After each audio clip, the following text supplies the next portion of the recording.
Assalamualaikum warahmatullahi wabarakatuh. Waalaikumsalam warahmatullahi wabarakatuh.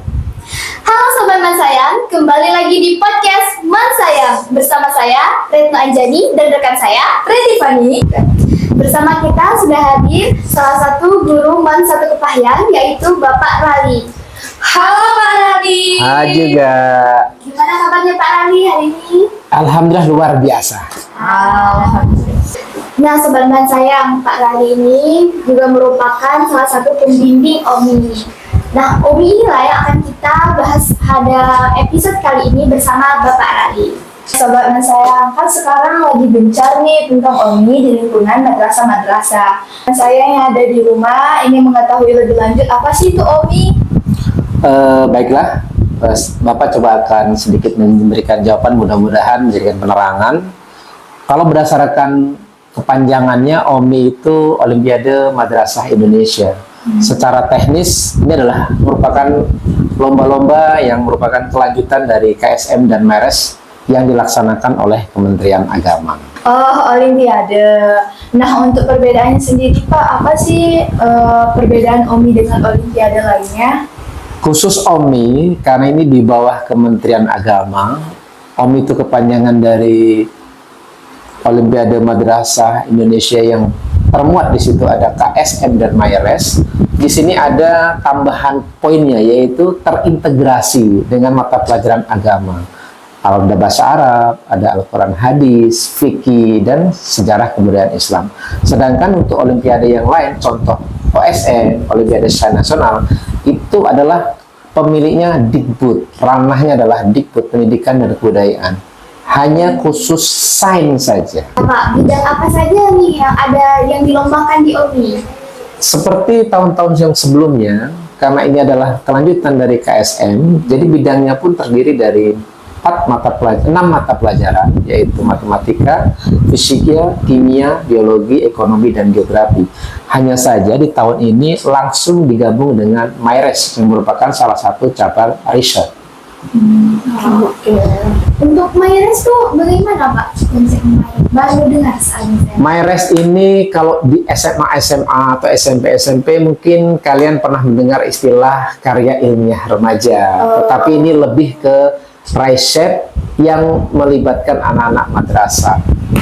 Ini sudah kita laksanakan sekitar 2-3 tahun yang lalu, dan alhamdulillah kita selalu menjadi paling tidak peserta untuk lomba-lomba MERES tingkat nasional. Oke. Nah, Bapak selaku pembimbing ini, Bapak membimbing bidang apa, Pak?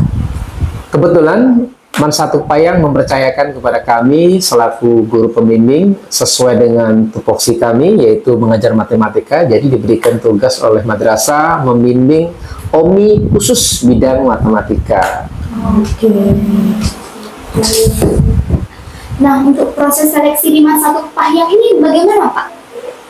Untuk tahun ini seleksi disamakan dengan tahun-tahun sebelumnya, sudah diserahkan kepada guru mata pelajaran masing-masing. Jadi kami yang menyeleksi pesertanya. Misalkan ada 5 atau 6 peserta, kami seleksi menjadi 3 atau 2 peserta untuk lomba nanti perwakilan mewakili kabupaten dari sekolah masing-masing. Oke. Nah nih Pak, Bapak kan selaku pembimbing OMI nih Pak, ada nggak sih tantangan yang Bapak hadapi selaku pembimbing OMI matematika? Semua kegiatan pasti punya kendala dan tantangan, baik kepada peserta maupun kami selaku pembimbing. Terkhusus untuk OMI tahun ini, karena OMI sesuatu yang baru tahun ini, kami juga belum tahu bentuk soalnya seperti apa, materi yang secara umum seperti apa. Itu merupakan salah satu kendala bagi kami selaku pembimbing. Kemudian yang kedua, karena OMI ini adalah gabungan dari KSM dan MERES, pembimbing juga harus pintar-pintar mengatur waktu, mana materi OMI untuk KSM, mana materi OMI untuk MERES. Jangan sampai nanti peserta justru kebingungan apa yang dia pelajari, apakah menulis atau mempelajari tentang sainsnya. Oke. Nah, untuk keuntungan sendiri Pak, apa sih yang diraih siswa dalam mengikuti OMI nih Pak? Mungkin Sobat Mansayang ingin tahu nih Pak. Kalau mengikuti lomba, pasti banyak yang kita dapat. Apalagi untuk peserta. Baik yang menang maupun yang kalah. Kita kasih sampel saja. Untuk yang kalah, paling tidak dia sudah pertama dapat pengalaman luar biasa. Kan tidak semua siswa bisa menjadi peserta OMI. Kemudian yang kedua, walaupun dia masih kalah, tapi dia sudah mendapatkan teman baru dari madrasah-madrasah yang lain. Bagaimana kalau sampai dia menang? Dia akan lebih luar biasa lagi. Yang pertama, pasti dia dapat reward dari sekolah, baik dalam bentuk sertifikat atau piagam penghargaan, maupun reward-reward yang lain. Kemudian yang kedua, kalau dia menang, akan membanggakan nama sekolah, begitu juga membanggakan nama keluarga. Dan yang terakhir, khusus OMI, ini sertifikatnya akan bisa dimanfaatkan nanti pada saat masuk perguruan tinggi. Untuk bisa masuk perguruan tinggi melalui jalur prestasi. Itu kan luar biasa sebagai reward untuk anak-anak sekolah sekarang. Jadi nggak sih kasih pesan dan tips nih untuk sobat-sobat Mansayang yang kemungkinan ikut OMI juga nih Pak? Kalau tip pesan-pesan untuk terutama peserta OMI dari Man Satu Paya, yang pertama, rajin-rajinlah selalu belajar, jangan putus asa. Kemudian yang kedua, berjuanglah tanpa mengenal lelah, pantang menyerah. Masalah hasil itu urusan Allah. Yang jelas kita sudah berusaha sebagai bentuk ikhtiar. Kemudian yang ketiga, apabila nanti lomba, berusahalah dengan semaksimal mungkin. Kalau menang itu merupakan bonus khusus. Kalau kalah, syukuri. Paling tidak kita sudah dapatkan pengalamannya. Oke. Nah, Pak, apa sih harapan Bapak ke depannya untuk OMI nih, apalagi di Man Satu Paya ini, Pak? Kalau harapan yang pasti, namanya orang berlomba pasti ingin juara. Ya.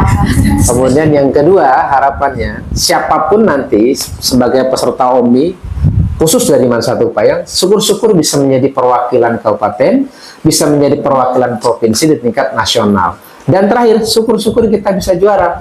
Karena harapan dari setiap orang mengikuti lomba, terakhirnya adalah juara.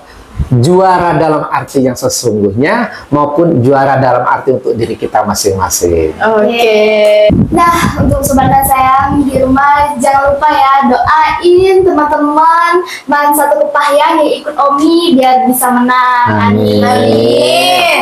Selesai sudah bincang-bincang kita kali ini bersama Bapak Rali. Terima kasih kepada Bapak Rali Sama-sama. yang sudah menyempatkan waktu untuk podcast bersama kami kali ini. Baiklah Sobat Mansayang, selesai sudah podcast kita pada episode kali ini. Kami selaku podcaster pada hari ini pamit undur diri. Wassalamualaikum warahmatullahi wabarakatuh.